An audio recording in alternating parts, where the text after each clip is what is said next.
Bonjour à tous, bienvenue sur la chaîne YoFinance. Aujourd'hui, je vais vous présenter une stratégie euh, par l'intermédiaire du coup du PEA et qui va vous permettre à long terme en fait de vous constituer un capital important dans le but soit d'avoir un complément de revenu, soit d'avoir une retraite ou soit d'avoir peut-être un projet long terme comme l'achat d'une résidence principale ou quoi que ce soit, mais ça se permettra en fait à long terme, avec des petits montants, d'avoir un bon patrimoine de côté.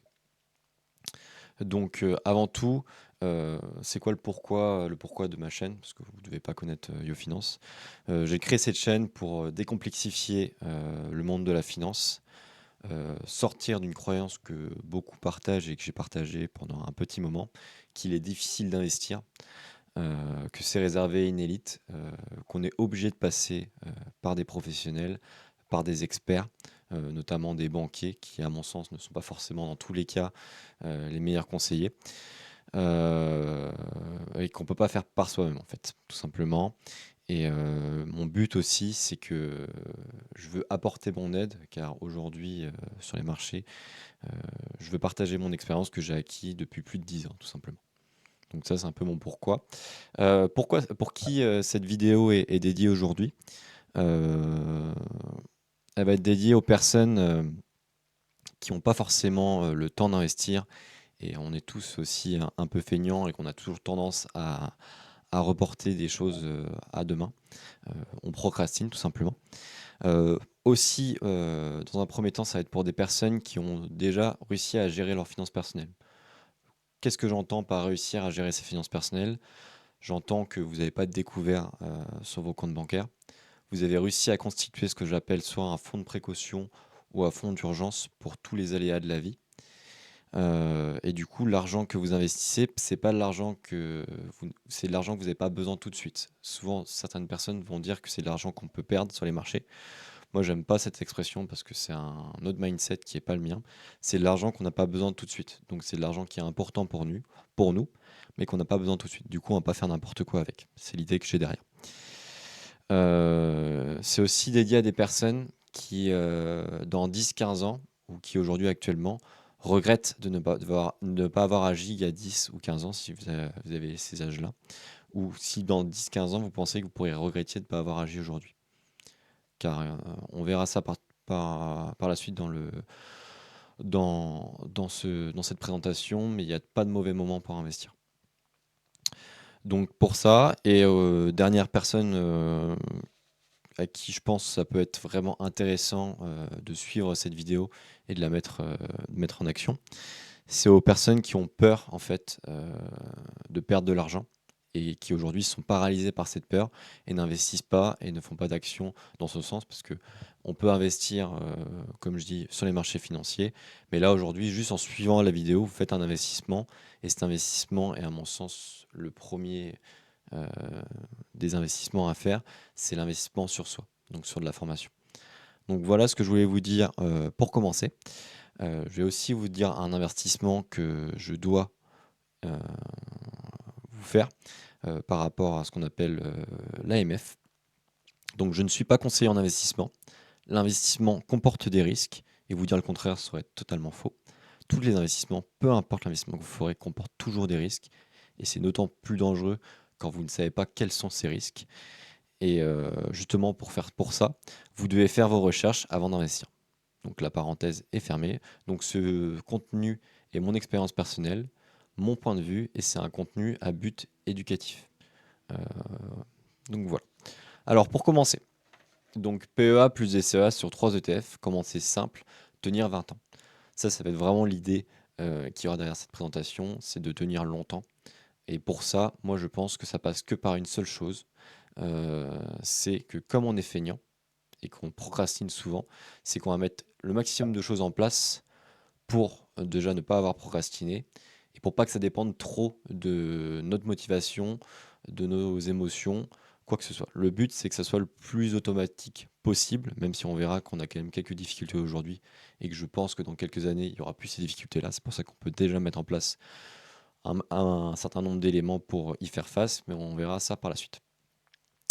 Donc je vous ai pris un montant, hein, ça peut être plus, ça peut être moins, mais le but c'est ça, c'est que si vous épargnez 200 € par mois, vous savez investir. Si vous épargnez déjà 50 € par mois, vous savez investir. Si vous épargnez 1 000 € par mois, vous savez investir. Tout dépend en fait du revenu que vous avez, peu importe ce montant, mais si vous arrivez à avoir cette régularité par mois, vous savez investir. Pourquoi? L'investissement long terme n'est pas réservé aux experts de la finance. Si vous arrivez à mettre de côté 200 € chaque mois, vous possédez déjà la compétence la plus importante, qui est la régularité. Aujourd'hui, nous allons transformer cette habitude d'épargne en un véritable plan d'investissement. L'automatisation surpasse toujours la volonté ponctuelle. Plutôt que de compter sur votre motivation pour investir chaque mois, nous allons créer un système qui fonctionne sans vous. Même quand la vie devient compliquée, en 20 ans, cette approche simple mais disciplinée peut transformer votre épargne en véritable patrimoine. C'est vraiment cette idée-là derrière. Et moi, je vous invite, je ne le présenterai pas dans la vidéo, mais si vous voulez vraiment aller au bout des choses, il faut connaître son pourquoi. Il faut connaître sa destination. Pour arriver à une destination, enfin pour arriver quelque part, il faut connaître la destination précise. Et plus on connaît la destination précise, plus on va pouvoir connaître le chemin pour y arriver et y arriver le plus rapidement dans de meilleures conditions. Donc ça, je vous invite à le faire. Et comment savoir faire ça? Vous pouvez lire des livres, hein. Il y a des livres qui permettent ça. Sinon, aujourd'hui, vous pouvez utiliser l'IA, notamment ChatGPT ou une autre IA, hein, Perplexity, peu importe.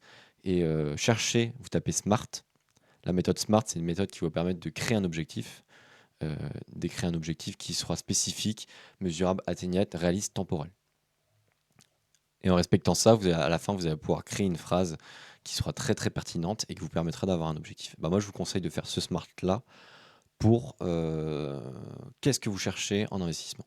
Qu'est-ce que vous cherchez en ouvrant un PEA? Euh, Qu'est-ce que vous cherchez derrière ça avec votre épargne? Pourquoi vous épargnez tous les mois? Donc, quand vous aurez vraiment votre pourquoi, les planètes s'aligneront par la suite et vous verrez que peut-être qu'au départ, vous étiez dit: «Je vais investir, 30 €, 50 €, 60 €». Bah, peut-être qu'en fait, vous serez peut-être plus prêt à faire un petit sacrifice sur le moment présent pour, avoir une vie, qui sera peut-être complètement différente dans 10, 15, 20 ans. Voire peut-être plus en fonction de votre âge. Si vous êtes très jeune, vous pourrez peut-être voir dans 30 ans et si vous êtes un peu plus vieux, bah, dans 10, 15, 20 ans. Donc voilà.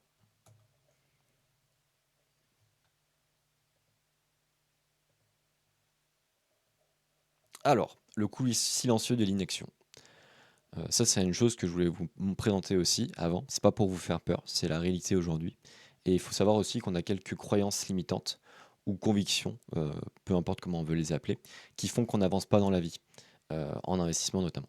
Donc l'inflation ronge votre cash immobile. Chaque année, l'inflation grignote le pouvoir d'achat de votre épargne.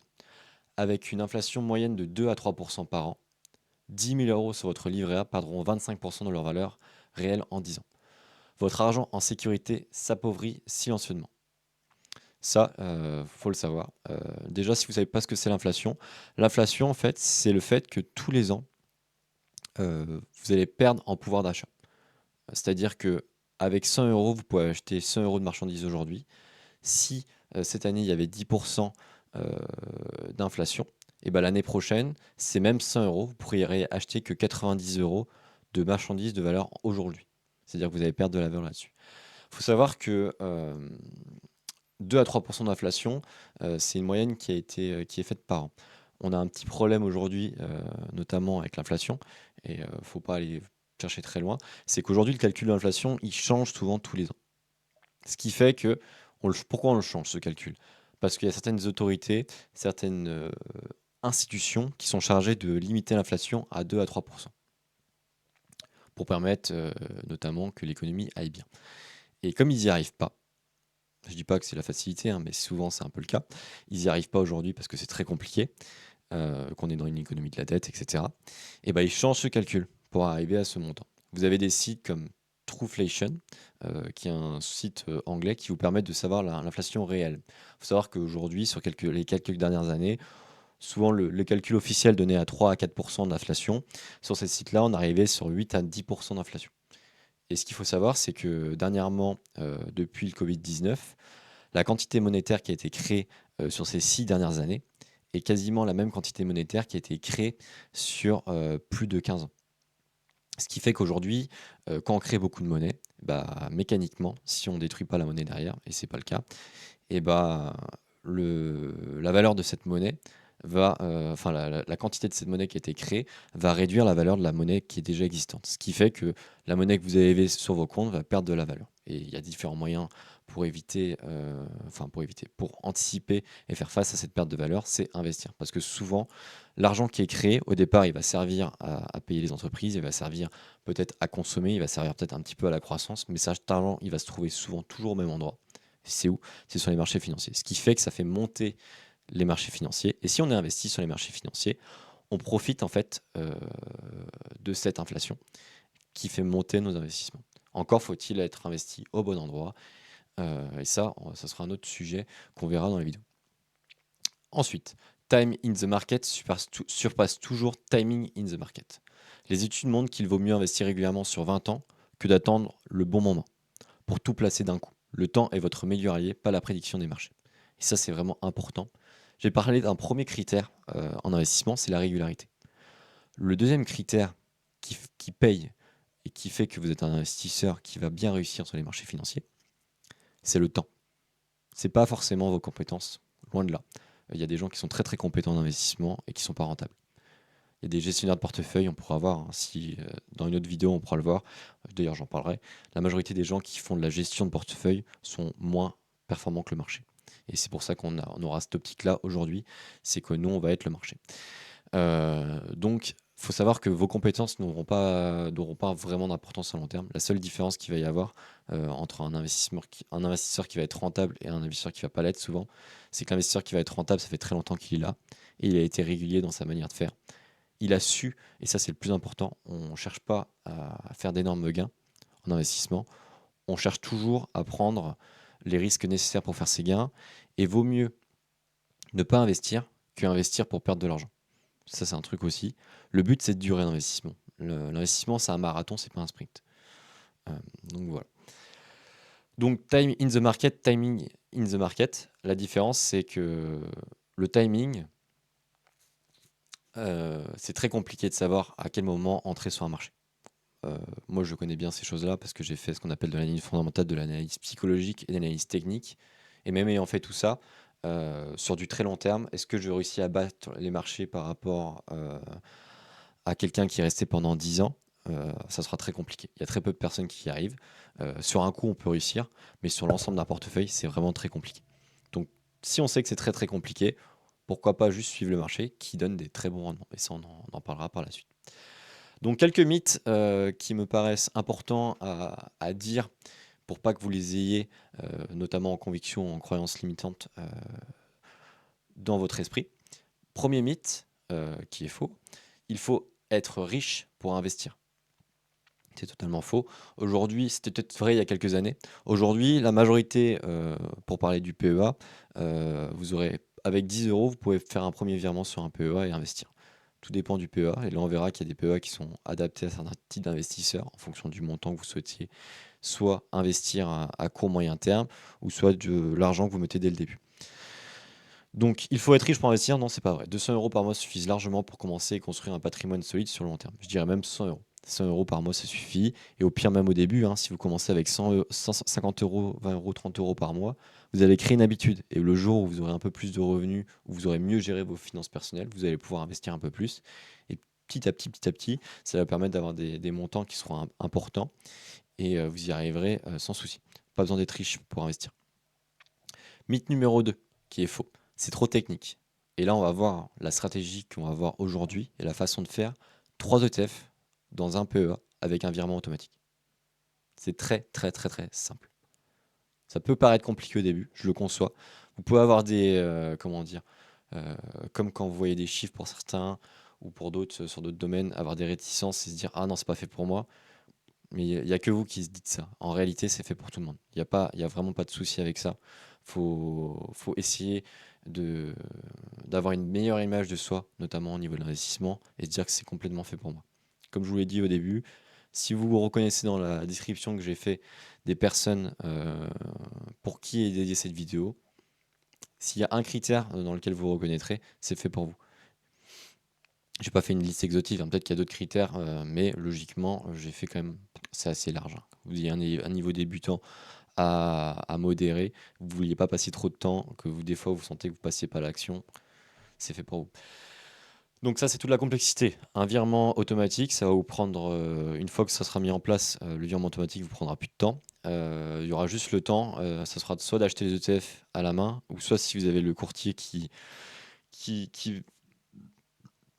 qui le propose, ça sera automatique. Vous aurez mis en place un ordre automatique et l'ordre automatique se mettra en place tout le temps.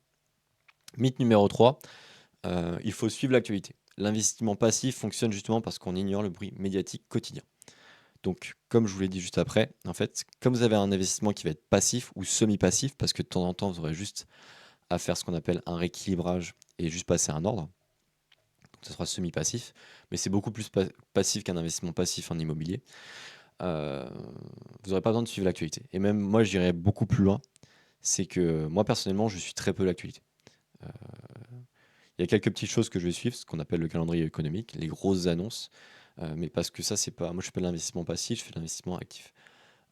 Mais je suis très contrariant par rapport à l'actualité. Et il faut que vous ayez cette contrariété par rapport à celle-ci. C'est-à-dire que quand l'actualité, genre les gens autour de vous, les médias, la radio, les vidéos YouTube, vous disent, mis à part quelques personnes qui sont, comment dire, très bonnes dans leur domaine et qui sont très informées, mis à part ça, c'est un petit noyau, hein, quand c'est le mainstream, entre guillemets, la majorité des ressources, qui vont vous dire que les marchés, c'est le bon moment pour rentrer. Là, prochainement, dans quelques mois, ils vont peut-être vous dire que les crypto-monnaies, c'est l'opportunité d'une vie. Ça sera le meilleur moment pour rentrer. Bah là, souvent, dans la majorité des cas, à 99%, euh, c'est le moment où il faut vendre.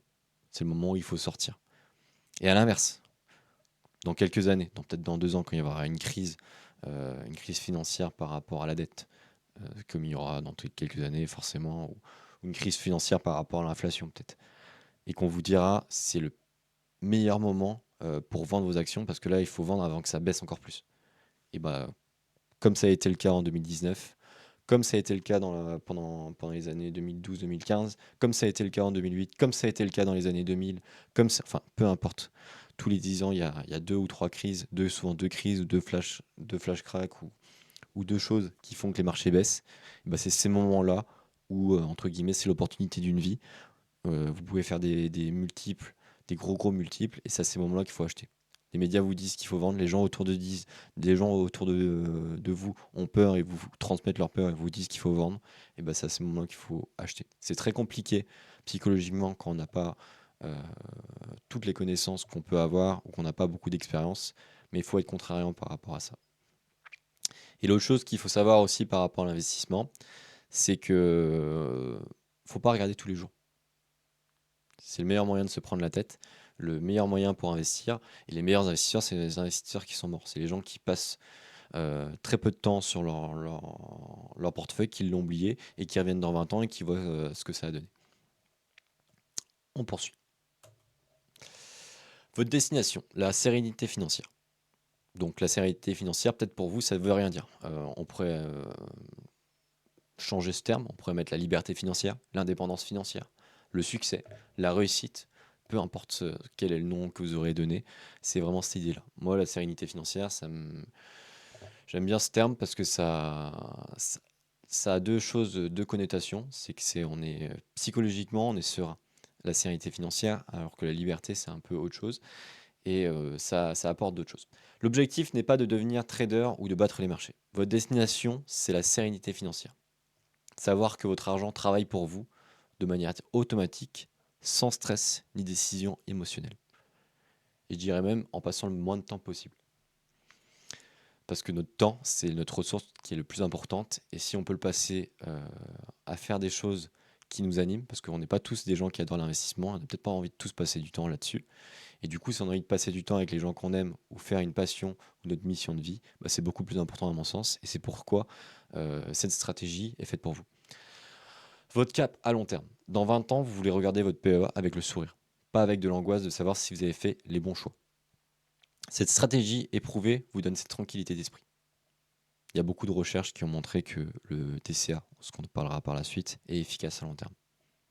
Que les ETF sont efficaces, sont un bon choix en termes de diversification au niveau du risque. Le but, c'est de ne pas vous complexifier les choses. Donc, je ne vais pas vous prendre la tête avec toutes les recherches. Je ne vais pas vous prendre la tête avec des termes techniques qui montreraient que je suis un expert, un pseudo-expert des finances ou quoi que ce soit. Le but, c'est pas ça. Le but, c'est d'être concret et d'avancer. Donc, mon expérience et ma pédagogie servent de filtre anti-bruit. L'idée, c'est que je vous partage mon expérience, mon point de vue, mon opinion. Aujourd'hui, je suis encore là, je suis encore dans l'investissement. J'ai pas tout perdu. Il y a un moment de ma vie où j'ai perdu un peu d'argent. J'ai appris de mes erreurs. J'ai fait ce qu'il fallait. Et aujourd'hui, l'investissement m'a plus apporté de bonnes choses que de mauvaises choses. Et sans difficulté. Je vous traduis les concepts complexes en notions simples pour que vous puissiez investir intelligemment sans devenir expert. Même si vous allez voir, juste en apprenant quelques petits trucs, par rapport à la majorité des gens, vous serez déjà un investisseur entre guillemets confirmé. Même si, à mon sens, confirmé au sens de, au sens de l'AMF, c'est pas ça. Mais à mon sens, vous serez déjà un investisseur qui est un peu plus confirmé, c'est-à-dire qui sait un peu plus de choses qu'un investissement débutant. Je ne dirais pas que vous serez un expert, mais vous serez déjà à un niveau supérieur à la moyenne des gens que vous pouvez croiser dans la société. La règle d'or. Constance est supérieure à coût d'éclat. Les millionnaires de l'investissement ne sont pas ceux qui ont trouvé l'action miracle, mais ceux qui ont investi régulièrement, même dans les périodes difficiles. Votre super pouvoir, c'est la régularité. Ça, je l'insiste et je vais insister sur tout le long de cette présentation. Cette approche transforme l'investissement d'une source de stress en pilote automatique de votre enrichissement personnel. Et ça, on est qu'au début, en fait, au niveau de l'automatisme. Comme vous savez, on a l'IA qui est arrivée. Les agents IA, si vous connaissez, ça commence à être magnifique. Et il y a des plateformes aussi qui sont arrivées en France, notamment au niveau des PEA, qui permettent de plus en plus de faire mettre en place ces choses automatiques. Et il y a quelques lois et décrets gouvernementaux qui sont en train d'être mis en place pour justement encore augmenter et encore aller plus loin dans cet automatisme. Et l'investissement passif en bénéficiera absolument, enfin forcément. Ça sera le top dans quelques années, même si déjà aujourd'hui on a pas mal de choses qu'on a mis en place qu'on n'avait pas il y a déjà 10 ans. Donc sur quoi on va investir? Donc déjà, ça va être le support, et après dans quoi on va investir. Le pourquoi, comme je vous l'ai dit, je ne le fais pas dans cette vidéo, je vous invite à le faire. Après le quoi et le comment, ça on va le voir aujourd'hui. Donc déjà votre banque. Vous ouvrez votre PE chez votre banque ou un courtier en ligne. Le PE est simplement une boîte fiscalement avantageuse. Mon expérience personnelle tient à dire qu'il est plus intéressant en termes de frais, en termes de facilité, à savoir d'ouvrir que votre PEA sur un courtier en ligne. Ça sera moins cher et ça sera beaucoup plus simple à long terme. Et c'est toujours mieux de séparer vos supports d'investissement de vos comptes personnels. Il y aura plusieurs avantages à ça, notamment au niveau de la gestion personnelle. Vous faites un virement sur un compte que vous n'avez pas accès directement par l'intermédiaire de votre banque. Ça permet d'éviter de toucher à cet argent-là, de le voir en permanence. Donc à long terme, c'est beaucoup mieux. Il y a d'autres exemples. Je ne vais pas m'étaler sur tous les avantages qu'il y a à avoir un compte d'investissement en dehors de ces comptes de consommation, entre guillemets. Mais ça permet d'avoir déjà ces choses-là.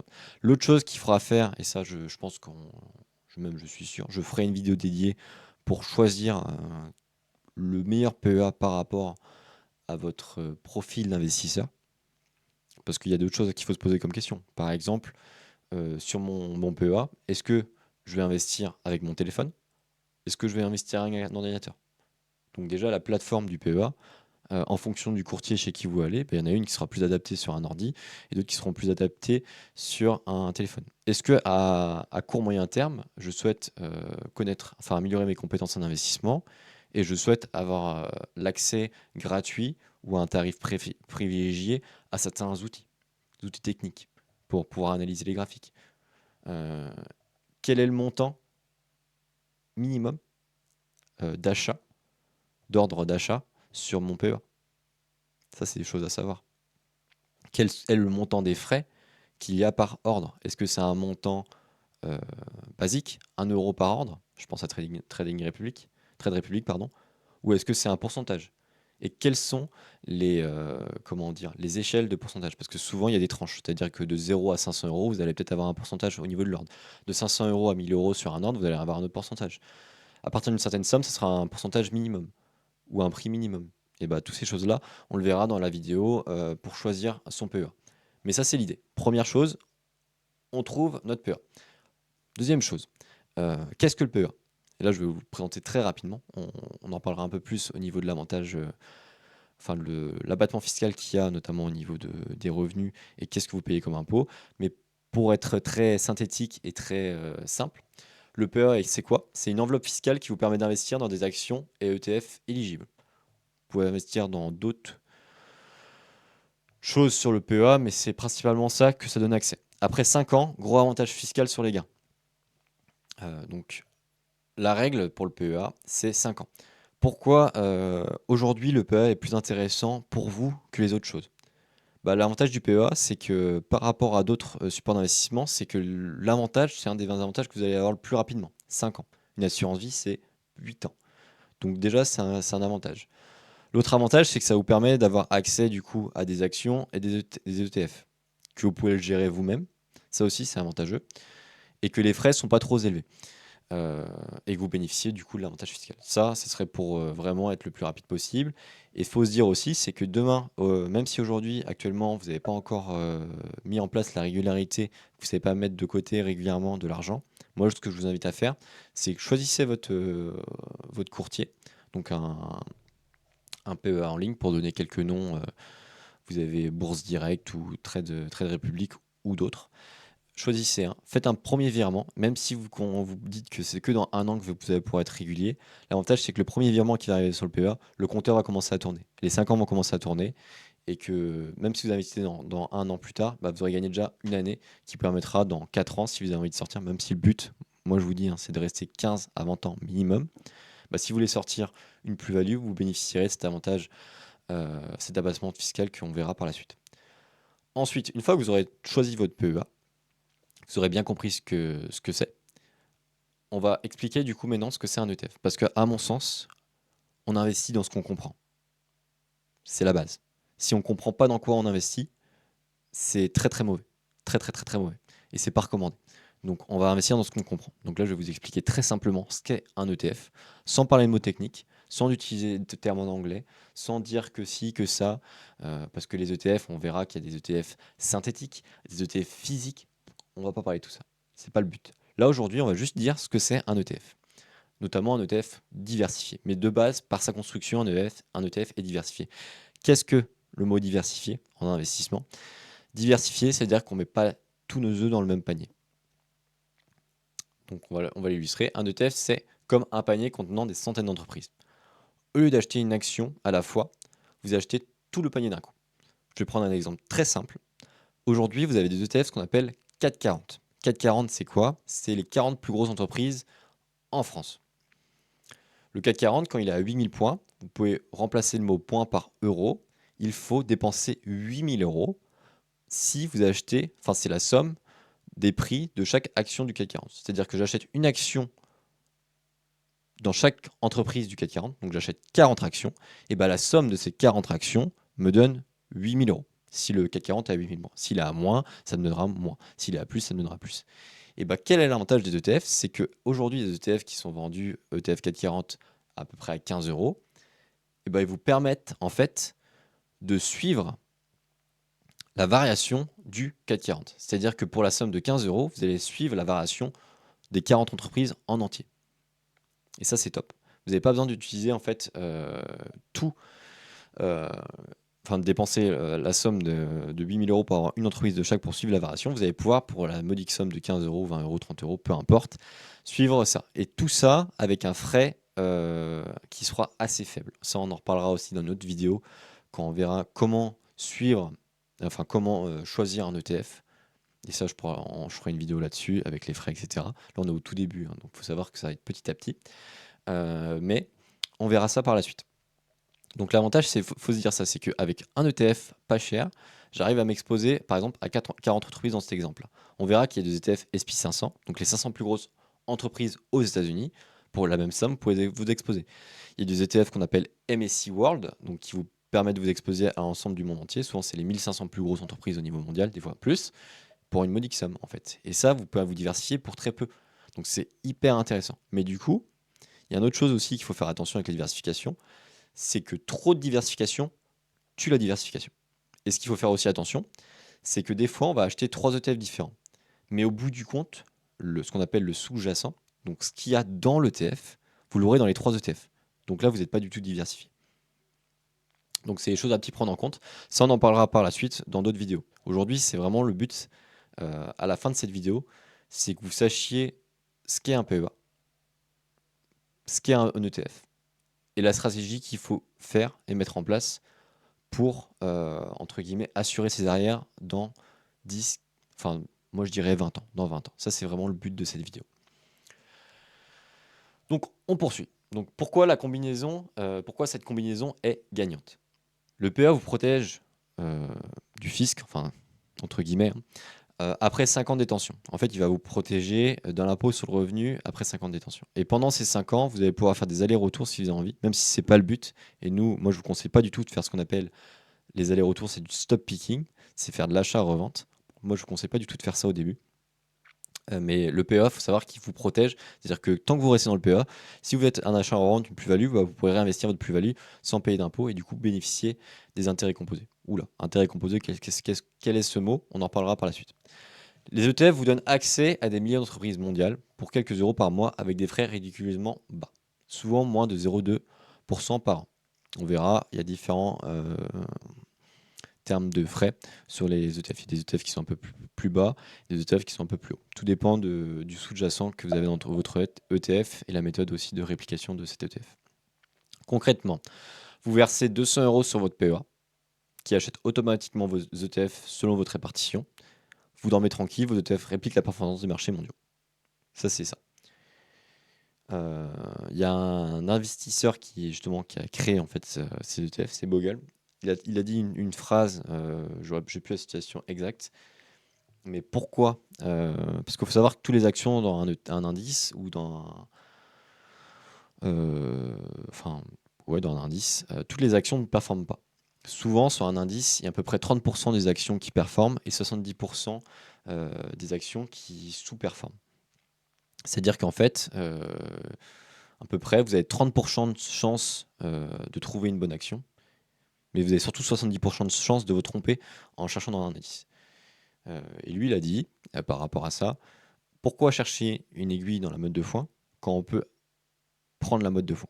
En fait, il faut savoir que malgré qu'il n'y ait que 30% des actions qui surperforment dans l'indice, et 70% des actions qui sous-performent et 30% des actions qui surperforment, la surperformance de ces 30% d'actions surperforme tellement les 70% qui fait que l'indice en entier, pour les indices qu'on choisira, est croissant. Ce qui fait que c'est sûr, si vous avez les compétences et vous êtes très très bon et que vous êtes Madame Irma aussi, vous avez une boule de cristal et que vous allez trouver ces 30% d'actions, vous allez faire des super rendements qui seront beaucoup plus élevés que l'indice en entier. Et comme je vous le disais dès le départ, il y a très peu de gens qui y arrivent, c'est très rare. Donc sachant ça, nous, on va pas se prendre la tête. Comme je dis, on n'est pas le but là aujourd'hui, c'est pas de devenir des investisseurs professionnels, et même les investisseurs professionnels n'y arrivent pas forcément. Le but, c'est d'être rentable. Et bah, le marché, il est rentable. Du coup, on achète la botte de foin, tout simplement. Donc c'est vraiment cette idée-là qui y aura derrière. Je ne sais pas si vous me suivez. Et comme je vous l'ai dit, je vous mettrai mon adresse mail. Autrement, vous avez l'espace commentaire en vidéo. Mais si vous avez une question un peu plus poussée, vous m'envoyez par mail et je vous répondrai si j'ai le temps. Donc ça, c'est le but de la stratégie aujourd'hui. C'est qu'on a vu à peu près déjà sur quoi on investit et par quels moyens. Donc par quels moyens c'est le PEA et sur quoi c'est les ETF. Ensuite, la recette. 3 ETF qui tiennent dans le temps. Ça c'est pareil, on verra par la suite. Je vais vous l'expliquer juste après. Fini la paralysie du choix. Cette allocation simple mais robuste a fait ses preuves sur des décennies. Elle capture la croissance mondiale tout en gardant un ancrage européen. Ça, c'est une proposition. Comme je vous dis, moi, je vais vous l'adapter à chaque fois. C'est-à-dire que à chaque fois, je vais vous donner d'autres possibilités. C'est une proposition. Ça, au début, c'est vraiment juste l'idée de cette présentation, c'est de voir ce qui est possible de faire. Je dis pas que c'est la meilleure option, je dis pas que c'est la moins bonne. C'est une option qui est parmi tant d'autres et qui permet logiquement, au vu des recherches qui ont été effectuées, potentiellement de ne pas faire trop de la merde. Comme j'insiste dès le départ, tout ce que je dis ici, c'est pas un conseil d'investissement. L'investissement comporte des risques. À vous de faire les recherches et le travail avant d'investir. Car je ne suis pas conseiller en investissement. Alors, vous avez au niveau des ETF, proposition 60 à 70% de votre allocation sur un ETF Monde, World ou MSCI All Country World Index. Vous investissez dans plus de 1500 des plus grandes entreprises mondiales, Apple, Microsoft, Nestlé, ASML, etc. Ça, c'est une possibilité. Il y a une autre possibilité, c'est de se dire, dans cet ETF-là, la majorité de ces entreprises sont américaines. OK. Et du coup, on pourrait remplacer cet ETF Monde par un ETF SP500.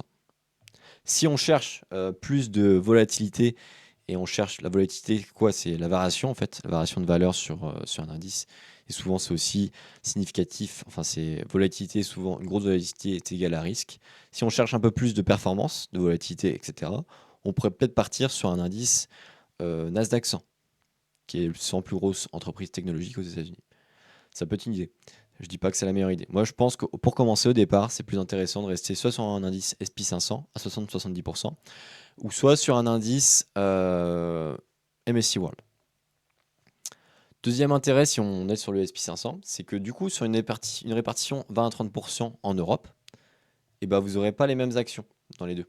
Parce que là, si vous prenez 20 à 30% ETF Europe, il y a une partie des actions qui sont européennes, forcément, qui seront dans votre MSCI World.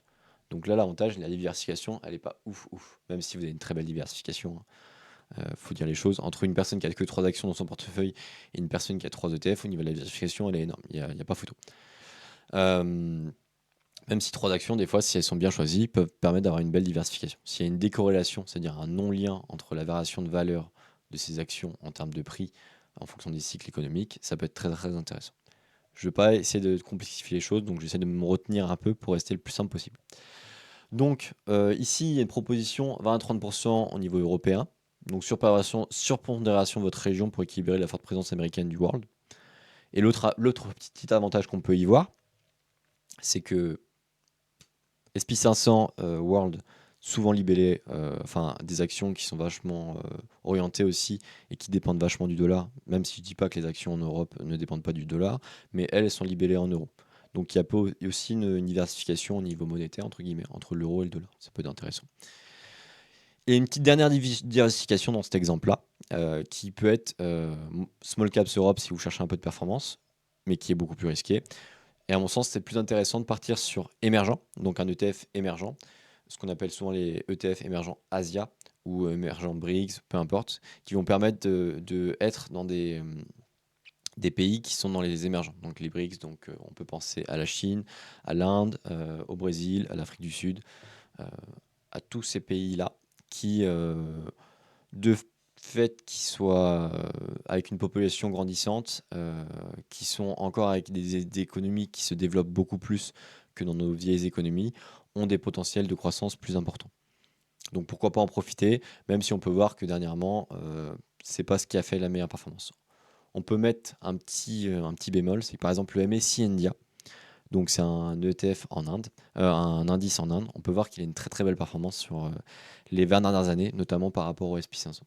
Donc c'est des choses à prendre en compte. Il faut savoir aussi que souvent sur ces ETF-là, si par exemple vous voulez juste un ETF MSCI India, au niveau des frais, dans le PEA en tout cas, les frais seront un peu plus élevés et vous en aurez beaucoup moins en termes de choix. Donc ça, c'était la chose qui déparle. Là, vous avez déjà une belle proposition par rapport à beaucoup. C'est un point d'ancrage, hein. On commence là-dessus et après, pour chacun, et en fonction de vos appétences, votre style, votre profil aussi en termes de risque, vous aurez des préférences. Ça, c'est l'idée derrière. C'est qu'aujourd'hui, c'est vraiment de la découverte et c'est de comprendre à quel point c'est important aujourd'hui d'ouvrir un PEA pour, dans 10-15 ans, ne pas le regretter et avoir mis des choses en place. Critère essentiel, privilégier les ETF à part capitalisante. Là, on commence à rentrer un peu dans le technique. Mais vous allez voir, c'est très simple. Réinvestissement automatique des dividendes. En fait, donc éligible au PEA avec des frais inférieurs à 0,30. Exemple, Gamma Moody, Lyxor et iShares. Ça, c'est les émetteurs, en fait, les entreprises qui vous vendent ces ETF. Amundi et Lyxor, en fait, c'est la même entreprise. Ils ont fusionné, enfin, ils ont été rachetés. Lyxor a été racheté il y a quelques années par Amundi. iShares, c'est le très célèbre entreprise qui s'appelle BlackRock qui vend du coup des ETF sous le terme iShares. Donc, pour revenir au terme un petit peu technique, qu'est-ce qu'un ETF capitalisant? Ou en anglais accumulative, ou ce que vous pourrez voir des fois quand vous cherchez. Vous verrez des fois ETF avec marqué ACC à la fin. Ou à l'inverse, des fois vous verrez des ETF avec marqué DIST, D-I-S-T à la fin, pour distributive ou distribuant en français. Quelle est la grosse différence entre ces deux ETF et deux types d'ETF et à qui sont-ils destinés? Le premier, le capitalisant, va plus être destiné pour un investisseur qui va être très long terme et souvent jeune. Qu'est-ce que j'entends par jeune? Un investisseur qui va avoir entre 20 et 40 ans. Oui, pour moi, 40 ans, c'est jeune en termes d'investisseur. Faut savoir que aussi, ce que je n'ai pas insisté, c'est que si vous avez 20 ans, 30 ans ou même 35 ans, euh, il n'est pas trop tard, loin de là. Vous faites partie d'une minorité des gens qui se posent des questions et qui vont peut-être agir pour investir à long terme. Et les perspectives que vous avez d'investissement sont incroyables. Donc ça aussi, faut pas se faire aussi un autre truc que je viens de penser. Je décale un petit peu par rapport au sujet, juste l'ETF capitalisant, je vous expliquerai juste après, mais qui me paraît important avant de l'oublier. C'est que en investissement, la seule personne à qui vous devez comparer, c'est avec votre vous dans le passé. C'est-à-dire qu'on ne se compare pas à des gens qui, par exemple, si vous avez 30 ans et que moi aussi je suis sur mes 30 ans, vous vous comparez à moi et vous dites ah ouais, mais j'ai tellement de retard sur lui parce que moi je commence qu'aujourd'hui et tout. Pas bonne idée. Ça sert à rien. On a tous une des vies différentes, on a tous eu des aspirations dans la vie différente, on a tous dû faire face à des problèmes et des choses différentes. Vous avez peut-être des enfants, moi j'en ai pas. Il y a des choses qui font que dans la vie, on a tous eu une trajectoire différente. La seule chose qu'il faut bien faire et bien prendre en compte, et ce qui est intéressant de faire, c'est de se comparer au mois d'avant. C'est-à-dire qu'il y a un an, qu'est-ce que vous faisiez? Est-ce que vous améliorez? Est-ce que vous êtes sur une courbe croissante dans l'évolution de votre vie? Ou est-ce que vous régressez? Ou est-ce que vous stagnez? Quand on stagne, souvent on régresse. Le but, c'est de toujours sortir un peu de sa zone de confort et de s'améliorer. Donc si vous êtes dans cette courbe-là, bah, c'est top. Et comme ça, vous allez toujours avancer, avancer, avancer et encore avancer. Et c'est ça le plus important. Donc pour revenir aux ETF capitalisants, l'ETF capitalisant, c'est un ETF qui va vous permettre, en fait, dans les ETF, il y a des actions du coup. Les actions, pour certaines d'entre elles, vont ce qu'on appelle faire un détachement de dividendes. En fait, ils vont détacher une part de la valeur de l'action et le donner aux investisseurs. Ce qu'on appelle le dividende. Ce dividende-là est vu comme souvent pour beaucoup comme un revenu. Ce revenu, il peut être versé une fois par an, une fois par trimestre, peu importe, tout dépend de l'entreprise. Comme les ETF, ils ont acheté plein d'actions et que vous avez des petites parts en fait dans ces ETF, et ben ces actions versent par rapport à votre code-part entre guillemets un dividende. Donc vous avez droit à un revenu. Et ben l'avantage de l'ETF capitalisant, c'est que ce revenu, il sort pas de l'ETF, il est réinvesti directement dans l'ETF. Et là vous dire mais pourquoi c'est un avantage? Moi j'aimerais bien avoir ce revenu. Et ben non. L'avantage qui est pour vous, c'est que vous voyez long terme, vous voyez sur 20 ans. S'ils sortent le revenu et que vous deviez vous-même le réinvestir à chaque fois, déjà d'une, si vous n'étiez pas sur le PEA, vous payerez des impôts, soit le barème progressif ou la flat tax, sur ce dividende. Ça, c'est chiant. Parce que le fait de payer des impôts à ce moment-là, vous ne bénéficierez pas des intérêts composés. J'y reviendrai par la suite. L'autre inconvénient, c'est que du coup, on vous verse ce dividende, mais vous allez devoir refaire un achat, donc redépenser des frais, pour réinvestir dans la même chose que vous avez. Parce qu'au départ, vous ne voulez pas forcément une stratégie très complexe. Donc là, il y a deux inconvénients à ça. Donc le TS capitalisant, et du coup, l'autre intérêt aussi du capitalisant, comme il réinvestit, et ben, il bénéficie d'intérêts composés, et souvent, il peut réussir à battre la performance de l'indice cible. Des fois, il va être un tout petit peu plus haut grâce à ces intérêts composés qu'il y a dans l'ETF capitalisant. Donc ça, c'est plus pour des investisseurs, comme je disais, jeunes. L'autre avantage qu'il y a pour les... Parce qu'on va se dire, ouais, bah, du coup, l'ETF distribuant, ça sert à rien. Bah non. L'ETF distribuant, ou distributive, là, DIST, lui, cet avantage-là, il est plus orienté pour des gens qui sont, entre guillemets, fin de carrière, en termes d'investissement. C'est-à-dire, ça va être plus pour des gens qui aujourd'hui veulent pas forcément vendre leur capital, mais avoir un petit revenu pour profiter de la vie. Souvent, c'est les gens qui sont plus à la retraite, avoir une rente. Et du coup, ils ont de l'investissement, ils ont peut-être un gros patrimoine parce que ça fait pas mal d'années qu'ils ont épargné. Et aujourd'hui, ils veulent garder ce patrimoine, mais ils veulent en profiter quand même sans forcément à vendre le patrimoine. Et du coup, ça va faire un peu comme un loyer pour un appartement. Et là, ça va être le distribuant, donc le dividende qui va tomber. Ça peut être une idée. Il y a des stratégies qui sont orientées que dividendes. Nous, on est plus sur une stratégie orientée croissance. Et ça, c'est pareil, je développe pas trop dans cette vidéo. On en reparlera plus tard dans d'autres vidéos que je partagerai sur cette chaîne. C'est pour ça que je vous invite à vous abonner, à liker la vidéo pour récompenser mon travail si ça vous intéresse, si vous en êtes content et de la valeur que je vous donne.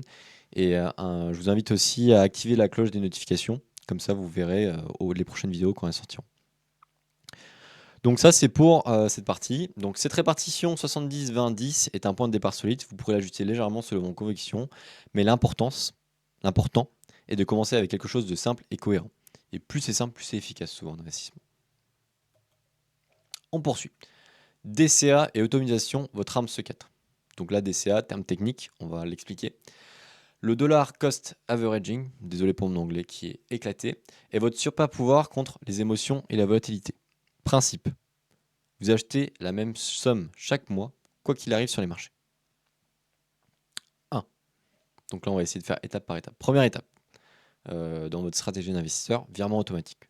Configurez un virement permanent de votre compte courant vers votre PEA le premier de chaque mois. Pas de réflexion, pas d'hésitation. Premier de chaque mois, ça peut changer. Tout dépend quand vous êtes payé. Moi, étant dans la fonction publique, je suis payé en fin de mois. Donc moi, mon virement, il est le 26 ou 27. Si vous êtes dans un autre métier et que peut-être que vous avez votre salaire en 2 temps ou que votre salaire, vous l'avez peut-être le 5 ou le 6, anticipez. Il y a une petite manière pour éviter de se mettre dans la merde à cause d'un virement automatique, c'est de prendre un mois de retard. J'illustre. Vous avez tous un livret A. Je pense que le livret A, le livret A, il sert de compte de précaution ou de trésorerie pour l'immobilier. Tout dépend de chacun. Mais souvent, c'est un compte qui va servir de stockage, soit pour un fonds de précaution ou un fonds d'urgence qui vous permet d'avoir de l'argent liquide et pas perdre trop d'argent parce qu'il y a quand même un petit taux dessus. Ou soit qui va vous permettre, si vous avez une trésorerie en immobilier et que vous n'avez pas plusieurs comptes, de séparer votre compte avec la trésorerie immobilier et savoir exactement l'argent que vous avez pour votre immobilier. Ça peut être un exemple. Donc moi, ce que je vous conseille de faire, c'est de se dire que le montant que vous voulez allouer chaque mois, et se dire que le premier mois, vous n'allez pas l'allouer sur le PEA. Là, vous dire, ah mais non, c'est dommage, on a dit que le temps, ça permettait plus vite c'était fait, mieux c'est. Oui, c'est vrai, mais pour un mois, on peut prendre ce mois. Pourquoi? Parce que l'avantage de ce mois-là, c'est-à-dire que le premier mois, vous faites un premier virement de votre revenu de 100 euros, par exemple, si vous avez décidé de se prendre 100 euros, 200 euros, peu importe, plus ou moins, sur votre livret A. Ensuite, sur votre livret A, vous allez mettre en place un virement programmé automatique du même montant. C'est-à-dire que si vous avez fait un virement de 200 euros, par exemple, vous avez fait ça le premier, euh, et que vous avez votre paye par exemple le 2, et vous faites un virement automatique de votre livret A une fois que vous avez bien reçu l'argent. Le mois prochain, le 2, au cas où votre paye arrive en retard, de ce montant-là. Si on a pris ici dans cet exemple de cette présentation, on a pris 200 euros. Donc ce mois-ci, vous faites un virement vers votre livret A de 200 euros et vous mettez un virement automatique qui commencera à partir du mois prochain de 200 euros le 2. Et vous faites pareil, c'est-à-dire que sur votre compte courant, par exemple le 8 ou le 9, vous allez mettre un virement automatique de 200 euros qui part sur votre livret A. Et par exemple le 3 ou le 4, vous allez mettre un virement automatique qui part sur votre PEA. Donc je résume, parce que là j'ai rien écrit, c'est peut-être un peu brouillon. Première action, on fait un virement de 200 euros ce mois-ci, qu'on vient d'avoir notre paye, sur notre livret A. Deuxième action, on met le mois d'après en place un virement automatique du livret A du même montant, donc 200 euros, sur notre compte bancaire. Ok. Troisième action, on met un virement automatique en place de notre compte bancaire 4 ou 5 jours après que notre paye soit tombée de 200 euros vers notre livret A. Cinquième action, on met en place ce que je viens de dire ici, le virement automatique vers le PEA, par exemple le 4e du mois. Pourquoi on a mis tout ça en place? Ça peut paraître un peu compliqué. Bah, l'avantage, c'est que si demain, votre paye elle arrive en retard, et ben dans tous les cas, votre virement automatique, il sera exécuté. Parce que l'argent viendra de votre livret A avant, et ça partira avant. Et à chaque fois, il y aura toujours cet argent un mois d'avance, qui permettra à chaque fois de ne pas avoir un virement qui ne sera pas exécuté sur votre PEA. Et du coup, en sachant ça, il faut bien prendre en compte que votre livret A, vous laissez toujours le même montant minimum de ce montant-là pour votre PEA. Et sachant ça, vous avez pu y penser et au moins vous savez que dans tous les cas, quoi qu'il se passe, vous avez votre livret A, vous payez en premier entre guillemets et qui part sur votre PEA. Ça c'est la première chose. Deuxième étape, et là ça va dépendre du courtier, donc ça on verra dans une autre vidéo quel courtier le propose, quel courtier ne le propose pas, et au pire je vous montrerai tout simplement sur un courtier. Moi mon courtier personnel pour le PEA c'est Bourse Direct, mais comme je dis, il est adapté pour mon profil d'investisseur, il sera peut-être pas adapté pour le vôtre. Donc c'est pour ça que je vous conseille pas forcément Bourse Direct. On verra ensemble et vous ferez votre choix par rapport à ce que je vous aurais présenté. Qu'est-ce qui vous paraît le plus intéressant pour vous par rapport à vos choix, vos envies, vos convictions, vos préférences, vos goûts, peu importe.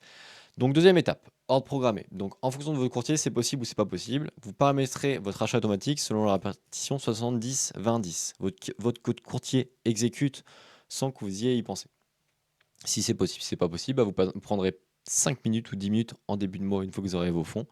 Ça sera une habitude à mettre en place. Pourquoi pas mettre une application sur votre téléphone ou demander tout simplement à ChatGPT de vous programmer une tâche de rappel pour que vous fassiez tout le temps, tout le temps, tout le temps. Et mettre en place, si vous ne connaissez pas, un rituel, euh, tout simplement de récompense par rapport à cette tâche. Si vous avez un petit péché mignon ou un petit truc qui vous fait bien plaisir et que vous en abusez trop et que vous voulez le diminuer, et ben vous le mettez juste quand vous venez, à chaque fois que vous avez investi en début de mois. Genre, je sais pas, si vous aimez bien le chocolat, et ben vous gardez un chocolat à chaque fois en début de mois pour, une fois que vous avez investi, vous vous dites bah c'est ma récompense et du coup, tant que j'ai pas investi, je mange pas ce chocolat. C'est un exemple tout bête, hein. Vous pouvez avoir plein d'autres choses, d'autres routines. Ça, vous avez plein de livres sur le cycle des habitudes pour mettre ça en place. Donc voilà, ça sera la chose. L'autre chose que je voulais vous dire, c'est que si vous avez un petit montant, c'est possible que ça arrive au début, à investir, c'est-à-dire que 20-30 euros par mois. Bah, l'allocation type des 70-20-10, vous ne pourrez peut-être pas la faire en un mois. Parce que si l'ETF vaut 30 euros, le premier ETF il vaut 30 euros par exemple sur le monde, le deuxième sur l'Europe il vaut 20 euros et que l'ETF sur le émergent il vaut 10 euros, ça fait 30 plus 30, ça fait 60 euros par mois. Si vous avez décidé que de mettre 30 euros par mois, vous ne pourrez pas l'investir. Et en plus, les ETF, à terme, et logiquement, c'est ce qu'on cherche, le prix va augmenter. Ce qui fait que bah, au bout d'un moment, les prix, peut-être que l'ETF qui valait 30 euros au début, il en vaudra peut-être 40 après. Du coup, vous ne pourrez plus l'investir comme ça. Donc même logiquement, notre situation, elle augmente, du coup, votre DCA, pourra augmenter. Mais c'est cette idée-là. Donc si vous ne pouvez pas le faire, bah, faudra mettre en place, et ça c'est pareil, dans une autre vidéo, je vous montrerai comment faire, à l'aide d'un tableur, ou tout simplement de l'IA, parce que moi j'utilise beaucoup de l'IA, ça permet de gagner beaucoup de temps, et c'est pas juste un petit moteur de recherche pour créer une image, pour faire des choses, c'est beaucoup plus utile que ça, et ça permet vraiment de nous gagner du temps, et dégager du temps, comme je vous dis, qui est la ressource pour vous la plus importante, pour faire d'autres choses, et être avec les personnes qu'on aime. Donc, si vous pouvez pas faire ça, il faudra bien le prendre en compte et il faudra bien mettre dès le départ en place un échéancier parodique, en fait, tout simplement. Dire que par exemple, le mois numéro 1, bah, j'achète ce TTF-là. Le mois numéro 2, peut-être que je peux en acheter deux s'ils sont pas chers. Le mois numéro 3, j'achète celui-là et après, je rééquilibre. Et du coup, on arrive sur le rééquilibrage. Donc, un rééquilibrage une fois par an. Vérifiez que vous êtes toujours proche de votre répartition type, allocation type 70-20-10. Si un ETF dépasse de plus de 5 ou 10 points, rééquilibré. Et là, vous allez avoir différentes manières de qui rééquilibrer. Bon, il y en a une que je préfère à d'autres. La première manière que je préfère pas, et c'est pour ça que je vais la présenter au début, pour terminer sur celle qu'on retiendra, ça serait de vendre l'ETF qui est qui est surcoté par rapport aux autres pour acheter les autres. Pourquoi j'aime pas cette manière? Première chose, ce sera la diapositive d'après, c'est que c'est une manière, le fait de vendre, ça va générer des frais. On va vendre, donc on va avoir un frais pour vendre, et après on va acheter l'autre, donc on va avoir un autre frais pour acheter l'autre. Donc ça m'embête. Et même, je trouve que l'investisseur passif, il doit conserver ses positions. longtemps sur des ETF, sauf si vraiment il y a une nouvelle ou une chose qui fait qu'il faut sortir. Et ça, c'est pareil dans les stratégies. Et quand on ira un peu plus loin dans les vidéos suivantes, j'en parlerai à quel moment on doit sortir. Il y a quelques exceptions, mais ça on en parlera par la suite. Donc cette stratégie-là de rééquilibrage est pas top. La celle qui me paraît le plus intéressant, c'est que, ok, il y a un ETF, bah, il a surperformé, donc c'est une bonne nouvelle. Il y a peut-être un ETF qui a sous-performé, c'est-à-dire qui a descendu, qui a perdu de la valeur, ce qui est un peu le cas avec les ETF émergents ces dernières années. Qu'est-ce qu'on fait? Et ben en fait, on va tout simplement, peut-être pendant les mois d'après, renforcer un petit peu plus sur ces ETF que ce qu'on avait prévu pour justement retrouver cet équilibrage type. Et quand il y aura l'inverse, bah, parce que souvent c'est cyclique, souvent il y en a un qui performe, l'autre qui sous-performe, mais après il y en a un autre, et ainsi de suite, ça s'équilibre. Si on a un portefeuille qui est bien diversifié et qui suit les cycles économiques. Pareil, je vous expliquerai ce que c'est les cycles économiques dans d'autres vidéos. Mais bon, moi c'est plus cette méthode-là d'équilibrage. Donc là, c'est vraiment cette idée-là, c'est que je suis conscient qu'il y a beaucoup d'informations, mais je pense que vous voyez que c'est pas si compliqué que ça. Donc vous aurez juste un petit tableur, et ce tableur-là, moi je vous le partagerai dans la vidéo dédiée, et vous aurez juste à rentrer ce que vous voyez sur votre courtier, les montants, et ça vous calculera les pourcentages automatiquement. Ce qui permettra ensuite de rééquilibrer. Une fois par an, pareil. Soit vous mettez ça dans votre agenda, ou soit vous demandez à une IA, mettre une tâche planifiée. Sur ChatGPT, même en version gratuite, vous avez un onglet où vous pouvez mettre ChatGPT tâche planifiée. Et bah vous mettez là-dedans, et il vous le fera sans difficulté. Pourquoi, et ça je pourrais vous le montrer aussi dans une vidéo. Pourquoi ça marche si bien? Quand les marchés chutent, vous achetez plus d'ETF pour la même somme. Quand ils montent, vous achetez moins, mais vos anciens achats prennent de la valeur. Résultat, vous lissez vos prix d'achat et neutralisez l'émotion. La chose à bien dire et bien comprendre, c'est que le DCA, il marche à une seule condition. Une seule. Pas d'autre. C'est qu'une condition. Essayez de répondre à cette question. Si vous avez la réponse et que vous l'avez trouvée déjà, vous êtes déjà parmi le top investisseur. Franchement, il y a beaucoup de gens qui vont avoir du mal des fois à répondre. Vous aurez pu me dire la régularité, vous aurez pu me dire le temps. C'est des vraies réponses, mais en fait, la vraie condition, c'est que pour que le DCA marche, il faut faire un DCA, donc investir un même montant tous les mois sur un actif qui est croissant, qui part vers le haut. Comment savoir si un actif est croissant d'une manière simple, accessible pour tous? Vous voyez les courbes de prix, si vous êtes sur des courbes de prix, si vous n'êtes pas sur des chandeliers. Bougie au chandelier japonais, c'est les barres que vous voyez sur les graphiques, des fois rouges, des vertes. Si vous êtes juste sur une ligne, bah, vous allez juste tracer en fait tous les plus hauts que vous voyez, et vous allez tracer tous les plus bas. Et la règle, pour que le cours soit croissant, et vous vous mettez sur l'échelon le plus grand possible. L'idéal, c'est d'être sur 20 ans. Si vous pouvez avoir. Des fois, sur certains ETF, vous n'avez pas assez d'historique. Donc, regardez quel ETF il fait, il réplique, et vous allez avoir l'historique sur un autre ETF ou sur un indice tout simplement. Et la règle pour savoir s'il est croissant ou s'il est décroissant, donc croissant qui monte, décroissant qui baisse, c'est que le plus haut, le nouveau plus haut, doit toujours être plus haut que l'ancien plus haut. Et le nouveau plus bas doit toujours être plus haut que l'ancien plus bas. C'est très simple.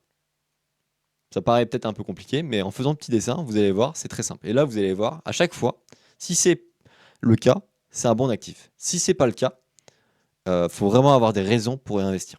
Et ça, c'est pas intuitif. La majorité des gens ont tendance à vouloir acheter quelque chose qui baisse pour se dire ah ouais bah ça baisse bien, il y a un coup à faire, ça va remonter et j'aurais fait la meilleure entrée de ma vie. Et à l'inverse, quelque chose qui monte fort, ils vont se dire ah non là c'est trop haut, je vais prendre trop de risques, je vais pas l'acheter, je vais attendre qu'il descende. Ça peut être dans certains cas, il y a des exceptions, toujours pareil, il y a des exceptions qui montrent que c'est le cas. Que dans certains cas, c'est pas le bon moment d'acheter quand c'est haut et c'est pas c'est le bon moment d'acheter quand c'est bas. Mais pour l'expérience que j'ai sur les marchés financiers, bon, elle est ce qu'elle est, hein, j'ai un peu plus de 10 ans d'expérience sur les marchés financiers, ça m'a montré que ce qu'on appelle le momentum, c'est-à-dire que les actifs qui montent, eh ben, ils ont quand même beaucoup plus de probabilité de continuer à monter et les actifs qui baissent, ils ont beaucoup plus de probabilité de continuer à baisser. Il y a quelques cas où c'est comment dire, où c'est pas le cas. Et là, on faudra utiliser d'autres analyses, notamment l'analyse fondamentale, parce que si c'est un bon actif, une bonne entreprise qui baisse, et que ça baisse peut-être parce qu'il y a un facteur exogène à elle, mais que en soi, elle, son activité, son compte de résultat, son chiffre d'affaires, son montant en investissement, plein de choses compris, sont très très bons, ont des très bonnes métriques, mais on voit son cours baisser, bah, c'est peut-être qu'il y a quelque chose qui fait qu'en ce moment, ça baisse, mais c'est pas justifié. Et peut-être que sa valeur, ce qu'on appelle la valeur fondamentale, elle est sous-évaluée. Et du coup, dans ce cas-là, ça peut être intéressant d'acheter. Mais là, c'est pas votre niveau d'expertise, ça demande beaucoup de temps.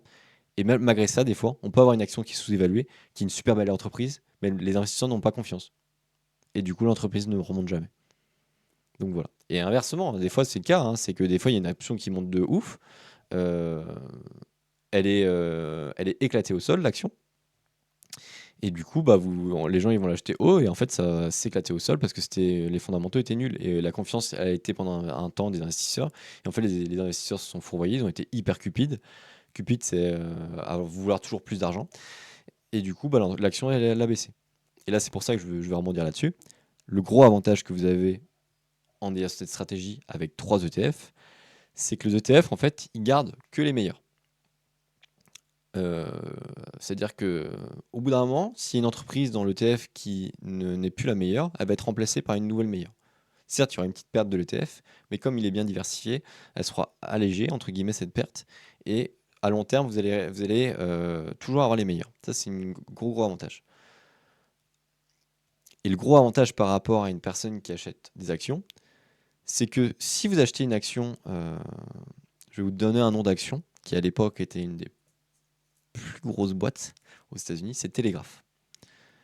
Telegraph, c'est un peu l'Apple dans les années 30. C'était le numéro un en termes de capitalisation. Aujourd'hui, cette entreprise, elle est même plus cotée dans le S&P 500 et dans ces choses-là. La personne qui a acheté ça et qui l'a gardé pour un investissement très long terme, elle a perdu quasiment tout. Et c'est très dommage. Alors que si cette personne elle avait investi sur l'indice S&P 500, les rendements qu'elle aurait fait dans les années 30 jusqu'à nos jours, bijou. Même sur 30 ans, bijou. Alors qu'elle aurait acheté au pire moment un crise 29, s'il avait acheté au moment de crise 29, mais qu'elle avait attendu 30 ans, elle aurait été encore rentable. Ça, c'est la grosse puissance du SP 500 notamment. Mais du coup, ce qu'on doit retenir là-dessus, c'est que les actions, c'est risqué euh, du part du fait que si elle fait faillite, vous perdez tout. C'est pas risqué dans le fait, c'est plus risqué qu'un autre machin. Oui, c'est risqué, ça a de la volatilité, mais le risque, faut toujours se l'entendre sur quelle période. Le marché action, en moyenne, si on prend juste en termes d'indice, euh, sur 20 ans, si on prend l'indice du S&P 500, c'est pas quelque chose, à mon sens, et là je dis encore une fois, mon expérience, mon point de vue, c'est pas un conseil d'investissement, je suis pas conseiller d'investissement, c'est beaucoup moins risqué, à mon sens, hein, que beaucoup d'autres investissements. Sur 20 ans. Hein. Sur un an, oui, c'est très risqué, il y a beaucoup de volatilité, ce qui fait que si vous sortez votre argent dans un an, il y a de fortes chances que vous ayez perdu. Possible. Mais sur 20 ans, entre investir sur 20 ans sur le marché action et investir sur 20 ans sur le marché obligation. Bon, il y a eu une petite partie historique hein, qui montre que j'ai eu peut-être un peu tort à un moment. Mais sur 2 siècles, le mec qui a fait le choix action, il a bien fait de choisir action que obligation. Ça, c'est que mon point de vue. Après, comme je dis, je vous invite à faire des recherches avant d'investir, etc. Donc voilà. On poursuit. L'automatisation bat la volonté à tous les coups. Même les mois difficiles, même quand les activités sont à la manif, vos systèmes continuent de construire votre patrimoine en silence. Simulation. Donc je vais essayer d'accélérer un peu. On arrive sur 1 heure de vidéo. Je pense que la vidéo va durer 1 heure et demie à peu près. Donc je suis conscience que c'est une vidéo qui dure beaucoup pour beaucoup sur YouTube par rapport à la différence de beaucoup d'autres vidéos. Mais on a rien sans rien. Il faut passer un petit peu de temps. 1 h 30 sur une vie, c'est pas grand chose. Et les autres vidéos dureront des fois un petit peu moins. J'essaierai de réduire. Mais bon, là, c'est une vidéo qui est vraiment importante pour comprendre l'ensemble des choses. Donc, simulation du DCA. Donc, 200 € par mois sur 20 ans. Rendons les bénéfices tangibles avec des chiffres concrets. Voici ce qui donnerait un investissement de 200 € en début de chaque mois pendant 20 ans, selon différents rendements annuels. Donc là, on va sortir la souris. Si on prend l'hypothèse que votre capital versé a un taux d'intérêt, un rendement de 3% par an. Et ben on arrive pour 48 000 euros versés, on arrive à un rendement à peu près de 17 000 euros de gain et un total in fine de 65 000 euros. Donc c'est pas mal déjà. Mais il faut se dire que ça en fait, si c'était l'inflation, c'est-à-dire que en termes d'inflation, sur votre pouvoir d'achat, vous auriez perdu 17 000 euros de valeur. Si on est sur un intérêt de 5%, on arrive du coup toujours sur le même capital versé de 48 000 euros pour 200 euros par mois sur 20 ans. Intérêt composé, donc le rendement total gagné, on sera sur 34 000 euros. Et pour le total in fine de 82 000 euros. Donc c'est quand même intéressant. Là, on s'approche plus de la performance historique des indices boursiers, comme le S&P 500, entre 7 et 8%, à peu près 9%. En brut, on est souvent sur les 12%. Donc, capital versé, on est toujours à 48 000 euros. Intérêt composé, on arrive à 56 000 euros, pour un total in fine de 104 000 euros. Et pour les 9%, on arrive du coup toujours capital initial versé de 48 000 euros sur 20 ans. Intérêt composé, on arrive à 86 000 euros de gains. Et en total in fine, on arrive à 134 000 euros. À ça, on pourrait enlever du coup les 17 000 euros d'inflation, ce qui nous ferait à peu près 110 000 euros si on arrondit à l'inférieur. Donc voilà les possibilités qu'il y a sur 20 ans. C'est-à-dire que sur un intérêt entre 7 et 8%, on fait quasiment 2 fois notre mise. C'est pas négligeable. Et même si on fait un peu moins, vous ne regretterez jamais d'avoir fait ça. Parce que cet argent-là, en fait, si vous ne le faites pas automatiquement, vous allez le dépenser sur autre chose. Vous le verrez partir. Et au bout de 10 ans ou 20 ans, au bout de 20 ans, vous direz, mais ouais, il était où cet argent en fait? Je l'ai même pas vu passer, je l'ai pas senti passer. Et ça sera le petit bonus, la petite cerise sur le gâteau. Et je pense que c'est pas négligeable. Je pense que d'agir aujourd'hui, c'est toujours important. Et franchement, euh, j'en parlais l'autre jour avec ma famille. C'est Big Flo et Loli qu'on a eu ce petit débat. Bon, pour les plus anciens, c'est Bruel qui en a parlé. Mais Big Flo et Oli qui a dit ça dans une de ses musiques. Il faut mieux avoir des remords que des regrets. Et je pense que ça marche vraiment dans ce cas-là. Donc, même avec 5% un rendement annuel, hypothèse prudente, vos intérêts composés représentent 34 549 euros sur un capital versé de 48 000 euros. C'est 12% de gain. Il faut savoir aussi, c'est que là, enfin, comment dire, c'est artificiel. En fait, vous n'aurez jamais un rendement annuel tout le temps le même. Il y a des années où vous allez faire 20%, il y a des années où vous allez faire moins 10%, des années, etc. C'est artificiel. Mais ça permet d'avoir des projections. Et c'est toujours important d'avoir des projections en investissement et savoir où se projeter. Et comme ça, vous savez où vous allez. Je vous rappelle, n'hésitez pas à faire votre smart. À 7%, proche de la performance historique des marchés actions, vous obtiendrez 104 793 euros, soit plus que doubler votre mise. Les dernières années sont spectaculaires grâce aux intérêts composés. Et ça, c'est en partant du principe que vous gardez tout le temps le même DCA. Potentiellement, peut-être que dans votre vie, vos revenus vont peut-être augmenter, ce que je vous souhaite. Après, peut-être que vous aurez de nouvelles dépenses et tout. Mais souvent, quand on a nos revenus qui augmentent, on peut quand même partir du principe qu'on est plus important que le reste et se payer en premier. Et du coup, augmenter notre DCA. Et du coup, indirectement, augmenter les intérêts composés. Et c'est ça que je vous ai dit à chaque fois, je vous en parle. Les intérêts composés, ça fait vraiment la diff. C'est-à-dire que c'est sur les dernières années en fait, que vous avez gagné le plus. Et c'est pour ça qu'il est très important, si on peut, ne surtout pas toucher à cette somme. Surtout sur les dernières années, parce que c'est sur les dernières années qu'il y aura le plus d'intérêt de gains par rapport à ça. Important. Ces projections sont pédagogiques. Les rendements passés ne préjugent pas des performances futures. L'investissement comporte des risques de perte. Investir en début du mois apporte environ 600 euros de plus qu'en fin de mois sur 20 ans à 7%. Ensuite, les détails qui font la différence. Ce ne sont pas les gros mouvements de marché qui déterminent votre réussite, mais la gestion minutieuse des détails. Frais, fiscalité et réinvestissement des dividendes. Nous, logiquement, le réinvestissement des dividendes, ETF capitalisant, vous avez compris. TER et frais de courtage. Un ETF à 0,15% de frais annuels versus 0,60%, c'est des milliers d'euros d'économiser sur 20 ans. Sur 20 ans. Choisissez des ETF compétitifs et des ETF à faible frais. Privilégiez les courtiers sans frais sur les ETF éligibles PEA avec des forfaits avantageux pour l'investissement régulier. ETF capitalisant. Je réinsiste. Les ETF capitalisants réinvestissent automatiquement les dividendes dans le fonds. Pas de cash qui dort, pas de décision à prendre, vos dividendes travaillent immédiatement. C'est particulièrement intéressant. C'est particulièrement intéressant dans un PEA où les réinvestissements manuels créeraient des frictions fiscales inutiles.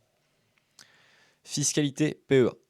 Après 5 ans de détention, les gains ne sont soumis qu'aux prélèvements sociaux, 17,2% actuellement. Potentiellement, moi je vous le dis, sans être pessimiste, moi je pense que actuellement beaucoup pensent que c'est trop. Je pense que jusqu'à 40% sur d'imposition sur les investissements, la flat tax qui un jour peut-être sera à 40%, ça me paraît acceptable. Le jour où ça dépasse ça, ça sera beaucoup plus acceptable. Et faut se dire que ce prélèvement social, cette CSG, etc., aura tendance à augmenter parce qu'aujourd'hui, notre économie fait que euh, les gens sur le marché du travail arrivent plus tard. Les frais de santé, notamment notre vie, on vit de moins en moins longtemps en bonne santé, ce qui fait qu'on a de plus en plus de frais de santé. L'immigration, qui soit économique, mais dans les années à venir, surtout climatique, fait que le social dans les pays riches comme on est va avoir une part de plus en plus importante et l'État va devoir assumer ça de plus en plus. Et pour assumer ça de plus en plus, il va devoir récupérer de l'argent. Et le meilleur endroit pour récupérer l'argent, c'est où? C'est sur le travail, sauf que le travail est déjà taxé. Sur les entreprises sont déjà taxées. Les successions sont déjà bien taxées. Et bah, qu'est-ce qui reste comme niche où on peut récupérer beaucoup d'argent? L'investissement. Aujourd'hui, on a cet avantage d'avoir le PEA en France. Bah, peut-être qu'à terme, ça diminuera un peu l'avantage. Donc autant en profiter tout de suite. Mais il faut se dire que cette hypothèse-là changera peut-être dans quelques années. Avant 5 ans, sortie pénalisant. Le PEA est un marathon, pas un sprint. Et je dirais l'investissement est un marathon, pas un sprint. Le but, et comme je dis, hein, le but, c'est de pas de se blesser. Le but, c'est de perdre le moins d'argent possible. Et si on se blesse pas, et qu'on arrive à tenir en perdant le moins d'argent possible, et en réussissant à augmenter notre petite mise petit à petit, bah c'est comme ça qu'on va gagner et qu'on va arriver au bout du marathon. On ne cherche pas à arriver premier, on veut surtout pas arriver dernier, mais si on peut arriver avec le groupe, le peloton, c'est le top. Ouvrez le plus tôt possible, même avec un petit montant pour faire démarrer le compteur fiscal. Et ça, ce que je vous ai dit, même si vous n'êtes pas en capacité d'épargner tous les mois, on a tous 20 euros pour faire un petit virement et on reviendra au pire dans un an. Vous reviendrez sur ma vidéo dans un an au pire. Elle sera toujours d'actualité. Si jamais il y a des modifications à faire, dans tous les cas, dans un an, je les referai. Ces optimisations peuvent apparaître anecdotiques, mais sur 20 ans, elles représentent la différence entre une retraite confortable et une retraite dorée. Chaque point de pourcentage économisé en frais ou gagné en efficacité fiscale se multiplie exponentiellement. Et ça, c'est la même idée que tout à l'heure, les intérêts composés sur nos gains. Et bien les intérêts composés sur les frais, c'est monstrueux. Et ça, c'est un truc que je voulais insister aussi. Et c'est une de mes pourquoi. C'est qu'aujourd'hui, beaucoup, mais beaucoup, beaucoup d'investisseurs payent des frais exorbitants. Et de base, on leur vend des choses qui sont peut-être rentables, mais à cause des frais, ce petit grignotage le font qu'ils ne deviennent pas rentables sur le long terme. Et ça, personne ne le sait. Enfin, c'est pas assez insisté à mon sens aujourd'hui. Je vois encore énormément de gens qui font cette erreur-là. Je critiquerai pas, je donnerai pas d'investissement, mais j'en pense à certains, notamment dans l'immobilier, sur papier. Il y a des frais monstrueux. Alors, pensez juste, est-ce que vous avez des droits d'entrée? Si oui, déjà, est-ce que vous avez des droits de garde? Droits de garde, vous gagnez rien en fait. C'est juste le fait de garder vos capitaux. Est-ce qu'il y en a? Est-ce que vous avez des frais de surperformance? Est-ce que vous avez des frais de gestion? Si vous avez des frais de gestion, il faut se demander, un gestionnaire fait des frais de gestion, et dans la majorité des cas en France, la majorité des gestionnaires ne sont pas plus rentables que le marché. Donc quel est l'intérêt de payer quelqu'un qui va pas être plus rentable qu'un ETF? Et en plus, vous avez payé des frais. Et du coup, vous êtes encore moins rentable. Est-ce que vous avez des frais de surperformance? Et si oui, de quel montant il est? Et pour terminer, termine en beauté, hein, est-ce que vous avez des frais de sortie? Et oui. Et après, bah, il y a les frais aussi de fonctionnement à l'année. Mais ça, dans tous les cas, vous l'aurez. Sur les ETF, vous avez des frais de fonctionnement à l'année. Là-dessus, il n'y a pas de souci. Les frais aussi d'accès aux plateformes, notamment, par exemple, si vous êtes sur le marché français, Euronext Paris, qui est marché régulé, coté en bourse, et bah, pour y avoir accès, il faut payer un frais, forcément. Mais ça, c'est obligatoire. Après, en fonction de l'enveloppe que vous utilisez, il sera plus ou moins élevé. Mais ça, c'est un truc un peu incontournable. Donc là-dessus, les choses qu'on ne peut pas maîtriser, moi, je suis très stoïcien. Quand on ne peut pas maîtriser quelque chose, on ne se prend pas la tête avec ça. Par contre, toutes les choses qu'on peut maîtriser et qui ont beaucoup d'influence, que ce soit positif ou négatif, là, faut prendre la tête. Là, faut bien prendre les choses en compte. Ok. Donc, ces optimisations peuvent paraître anecdotiques, mais sur 20 ans, elles représentent la différence entre une retraite confortable et une retraite dorée. Chaque point de pourcentage économisé en frais ou gagné en efficacité fiscale se multiplie exponentiellement. Oui, j'ai relu ce que j'avais dit, mais c'est parce que, à mon sens, c'est hyper important. Option d'exploration. Ça aussi, ça s'adresse plus, ça sera peut-être plus aux jeunes qu'aux anciens. Comme je dis, les anciens, je vous catégorise pas non plus, hein, la vidéo. Comme je dis, il n'y a pas de mauvais moment pour investir dans la vie, peu importe à quel âge vous avez. Après, il y aura peut-être des choses à adapter, notamment pour les gens qui ont plus de 60 ans. Pareil, la tranche 40-60 ans, à mon sens, vous avez énormément de temps encore. On devrait vivre logiquement pour une grosse partie d'entre nous à plus de 80 ans. Donc les 20 ans, vous les aurez entre 40 et 60 ans.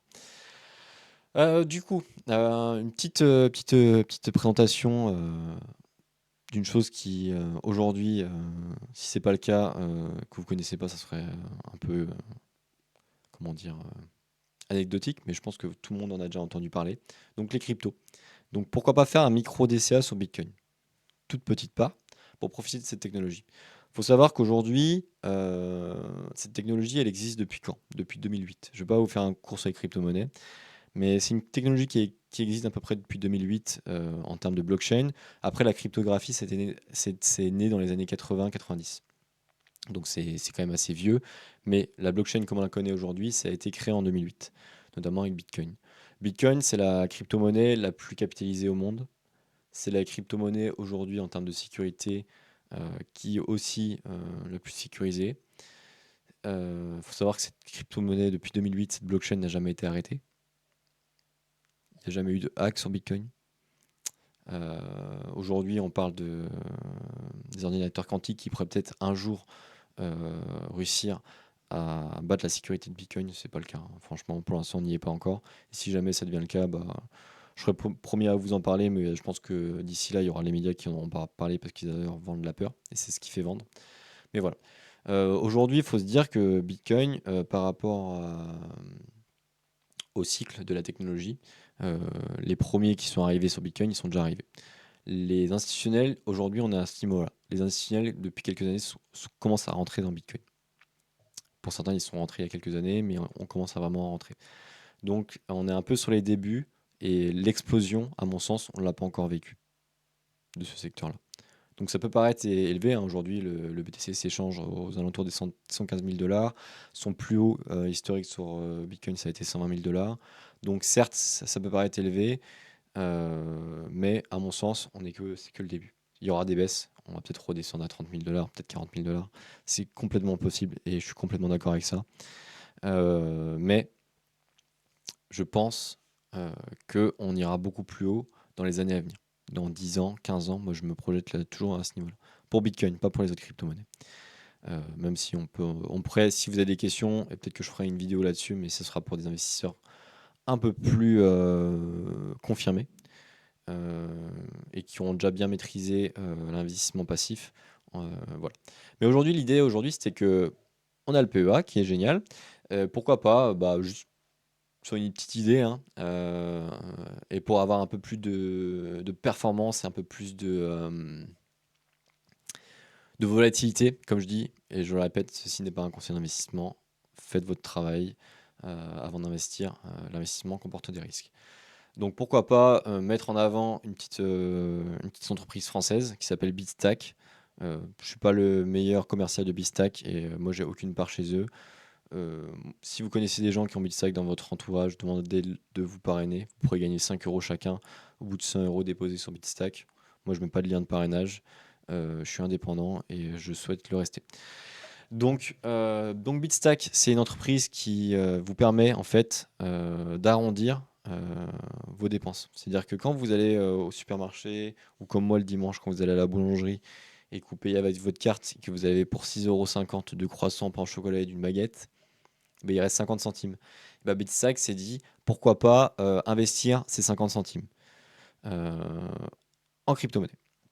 Donc c'est ce qu'ils ont comme modèle. En plus de ça, vous pouvez mettre un effet de levier sur l'application, ce qui va vous permettre, par exemple, au lieu de dire bah, je veux 50 centimes, ça serait 50 centimes, mais si vous êtes un effet de levier de 2 par exemple, et bah, à chaque fois qu'il reste 50 centimes sur vos paiements, ou 30 centimes, ou 20 centimes, ou 10 centimes, peu importe, et bah, vous investissez 2 fois le montant, 5 fois le montant, 6 fois le montant, 10 fois le montant, peu importe votre effet de levier. Ça, c'est la première particularité de Bitstack, donc c'est complètement automatique. Vous allez relier Bitstack à vos comptes bancaires. Il faut savoir que Bitstack et Psan, donc là je ne vous lis pas la présentation, hein. Psan, vous le verrez, c'est prestataire de services sur actifs numériques auprès de l'AMF. Donc l'AMF, c'est le gendarme des marchés financiers français. C'est très costaud et quand on a cet agrément-là, on est sécurisé. Donc c'est hyper important de passer par l'AMF, notamment avec le Psan pour les crypto-monnaies, et l'AMF de toute façon régule beaucoup de choses. Donc là-dessus, vous pourrez faire du coup soit par les arrondis, ou l'autre option aussi, et qui vous propose, c'est que Bitstack vous propose de faire soit un DCA hebdomadaire, mensuel. À mon sens, en termes de frais, je pense que c'est quand même plus intéressant de faire un DCA une fois par mois. Après, l'hebdomadaire peut être intéressant parce que ça va vous lisser votre prix sur un mois. Mais bon, plus il y a de transactions, plus il y a de frais. Et plus il y a de frais, moins on est rentable sur le long terme. Ça, c'est mon point de vue.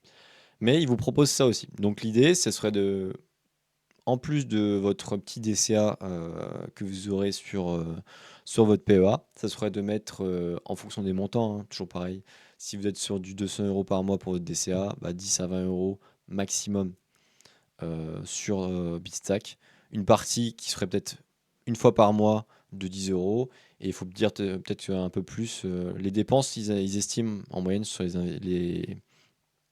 comment dire, les utilisateurs de Bistack sur pour un levier de 2, je crois, ils estiment à peu près à 30 euros par mois sur des dépenses pour une personne qui dépense normalement avec sa carte de crédit, l'arrondi qui va être fait. Tout dépend après de votre dépense. Si vous utilisez beaucoup votre carte et que vous avez beaucoup de petits montants, bah, ce sera plus. Si vous l'utilisez très peu, ça sera moins. Donc tout dépend à vous de voir, mais ça permet d'avoir une petite performance et tout. Et moi, pour avoir à peu près un recul, moi j'avais commencé à investir sur. Je vais sortir mon téléphone. Très rare que je le fasse, mais je vais juste sortir mon téléphone pour pas vous dire de bêtises. Alors, Bitstack. Moi, j'ai commencé, je crois que c'était en novembre 2023 chez Bitstack. Donc, tout ce que je vous dis, souvent, je le fais. Après, il y a des choses que je fais moins maintenant, que j'ai fait à une époque, je fais moins maintenant parce que j'ai un niveau qui me permet de faire des choses plus intéressantes et des connaissances qui me permettent de faire des choses plus intéressantes. Et j'ai un profil par rapport au risque qui est beaucoup plus élevé que la majorité des gens. Donc j'ai commencé en novembre 2023, à peu près à plus de à 40 euros à peu près, et je suis monté en janvier 2025 à plus de 1400 euros pour à peu près 650 euros de dépôt net. Donc j'ai fait un x2, un peu plus d'un x2. Là j'ai récupéré pour placer autre part. Du coup, je suis retombé à zéro. Et là, je suis retombé à zéro. Du coup, j'ai fait mon virement, etc. Et là, actuellement, j'ai un dépôt net depuis, parce que forcément, le BTC est très haut. Donc, j'ai un dépôt net à peu près de 500 ici, j'ai un dépôt net de 530 euros et j'ai 30 euros de gain. Ce qui n'est pas grand-chose en à peu près 3 mois, 3-4 mois. Mais comme je dis, moi je vois ça, le but c'est de l'oublier. Après, quand je peux comment dire, optimiser, bah, souvent moi j'optimise. Euh, mais je vais pas rentrer dans les détails aujourd'hui. Mais ça peut être un petit truc en plus. Et comme je dis, là c'est vraiment l'avantage de ça, c'est que c'est totalement passif. Vous allez l'oublier. Vous aurez peut-être tous les 100, je crois que c'est tous les 120 jours ou 180 jours, il faudra réaccepter l'agrégateur qui est Bitstack sur votre carte bancaire ou vos cartes bancaires pour qu'ils puissent toujours voir les transactions et faire un virement automatique par rapport à ça. Mais à part ça, ça prendra pas plus de temps. Et l'idée, c'est de revenir dans 20 ans, de se dire, pour le prix d'un paquet de clopes, ou pour certains, du coup, de la boulangerie, euh, est-ce que ça vaut le coup? Et si ça pète, bah, vous ferez partie de ces premiers de cette technologie-là. Et, euh, et voilà, ce sera un petit bonus en plus. Pour terminer, on va arriver proche des 1h30. C'était l'objectif un peu de cette vidéo. Je sais que ça paraît beaucoup pour certains sur YouTube, mais je pense que c'est un petit vidéo que vous pourrez regarder le dimanche, euh, que je vous invite des fois peut-être à regarder si vous avez des choses que vous n'avez pas compris. Et n'hésitez pas à m'envoyer des questions, soit dans l'espace commentaire, ou soit par mail. Je vous répondrai. Au début, vous ne serez pas vous serez pas nombreux, donc tous les gens qui commencent à m'envoyer des messages par mail auront une réponse. Après, bah, si un jour ma vidéo et ma chaîne commencent à avoir beaucoup de monde, je ne pourrai pas le faire forcément. Donc peut-être que ce sera ChatGPT qui répondra pour moi à cette époque-là, pour être le plus transparent, parce que c'est possible. Même si, à mon sens, je vais essayer toujours d'être toujours là pour apporter le plus de valeur. Et dans tous les cas, si jamais un jour vous voulez aller plus loin, on se contacte et on pourra passer sur un autre format, mais qui, comme l'a dit, je crois que c'est Adam Smith ou Ricardo, tout travail mérite salaire, donc forcément, ça ne sera pas gratuit si vous voulez passer à un autre niveau. Alors, le plan d'action pour cette semaine. Donc, passons de la théorie à l'action. Voici votre checklist pour transformer cette présentation en investissement concret dès cette semaine. Ça, vous pouvez le faire, ou soit vous attendez les prochaines vidéos. C'est à vous de voir. Moi, je vous invite toujours à passer à l'action après et faire votre expérience personnelle. Après, si vous voulez attendre les autres vidéos, bah, elles arriveront quand elles arriveront. Parce que c'est ma passion, l'investissement, mais j'ai pas que ce métier-là. Donc, en fonction de mon métier, bah, et ma procrastination aussi, je fais des vidéos plus ou moins rapidement. Donc, ouvrir votre PE, choisir votre banque ou courtier en ligne. Boursorama, Bourse Direct, Fortunéo, Trade Republic. Moi, je vous invite, si vous n'avez pas, si vous avez pas vu, si je n'ai pas fait encore la vidéo, allez sur une IA et posez vos conditions, vos préférences, et demandez-lui de faire un comparatif entre les meilleurs PEA et donnez aussi vos objectifs long terme. Parce que un PEA peut être intéressant à court terme pour vous, mais à long terme, l'est pas. Bon, je sais qu'il y a le transfert de PEA, mais c'est toujours une galère. Donc, si on peut choisir dès le départ le bon PEA, pourquoi pas. Préparez vos documents identifiés pour le KYC, New York Customer. L'ouverture prend 48 à 112 heures. Automatiser les virements. Ça, comme je dis, l'automatisation, c'est l'incontournable. Configurer un virement pardon, minimum de 200 euros chaque mois, premier du mois, votre PEA. Commencez petit à petit si nécessaire. L'important est de lancer la machine. Comme je vous dis, je vous invite à revenir au début de la vidéo où je parlais vraiment de cette automatisation de virement pour éviter de se mettre dans la merde et d'avoir un découvert si vous avez mal géré ou si votre paye arrive trop tard. Paramétrer les achats. Sélectionnez vos 3 ETF et JPEA. Capitaliser à faible TER. Configurer les programmes, les ordres programmés selon 70% de monde, 20% euro, 10% booster. Comme je dis, ça c'est une allocation type. Elle peut être améliorée et je vous conseille de l'améliorer en fonction de vos préférences. Pareil, l'automatisation dépendra de votre courtier. Moi, ce que je vous donne en plus, c'est de mettre en place une habitude avec une récompense. Ou lier en fait tout simplement cette habitude à quelque chose que vous faites tous les mois à chaque fois. Ça, c'est aussi un truc qui marche bien. Pareil, je pourrais vous donner quelques petits livres en fin de présentation si ça vous intéresse. Option, écrivez votre règle anti-panique. Ça, c'est pareil. Moi, je vous conseille d'utiliser votre smart. Ça sera beaucoup plus efficace. Mais si vous voulez, vous pouvez l'écrire. Je continue mon DCA quoi qu'il arrive, sauf en cas de force majeure personnelle. Gardez cette phrase sous les yeux les moins difficiles. Le PA aussi, il faut savoir que vous pouvez sortir dans les 5 ans sous certaines conditions. Donc là, je ne les ai pas en tête, mais je pense qu'une perte de travail, ça rentre dans les conditions. Changement de résidence principale, ça peut rentrer aussi dans les conditions, je pense. Le PEA aussi peut servir d'hypothèque de contrepartie pour un crédit. Donc c'est hyper intéressant aussi pour le long terme. Planifiez le suivi. Bloquez 10 minutes chaque mois dans votre calendrier pour vérifier que tout fonctionne. Une fois par an, vérifiez l'équilibrage 70, 20, 30. 70, 20, 10, pardon. Option bonus, si vous êtes curieux du Bitcoin, installez une app comme Bitstack, vérifiez l'enregistrement spam et configurez un micro DCA de 10 euros à 20 euros par mois maximum. Mais rappelez-vous, c'est bonus pour l'essentiel. Si jamais vous n'avez pas d'amis qui ont Bitstack pour le parrainage, essayez de mettre un petit commentaire sous la vidéo. Peut-être que dans les abonnés, quelqu'un pourra vous parrainer. N'hésitez pas. Par contre, bon, je pense pas que ça arrivera tout de suite sur mes vidéos, mais dans tous les cas, je vous contacterai jamais par WhatsApp, par mail. Je vous enverrai jamais un lien à suivre dans mes vidéos. Jamais tout ça. Tout ça, ça sera des spams, des arnaques. Donc faites attention toujours à ça. Et toujours, la sécurité, c'est hyper important. Ça, c'est pareil, je ferai une vidéo quand ce sera nécessaire pour la sécurité, mais c'est hyper important, notamment en investissement. Donc voilà, moi je vous félicite d'avoir suivi cette formation, de se poser des questions, parce qu'à un moment vous avez été posé des questions sur YouTube, d'être curieux, c'est toujours important, et peu importe l'âge que vous avez, c'est pas le mauvais, c'est le bon moment. Donc c'est hyper important d'avoir fait ça. Vous avez fait une partie du travail, l'autre partie du travail, c'est de mettre en place les actions. Donc je vous invite à le faire. Donc félicitations, vous avez maintenant tous les outils pour transformer votre épargne mensuelle en machine à créer du patrimoine.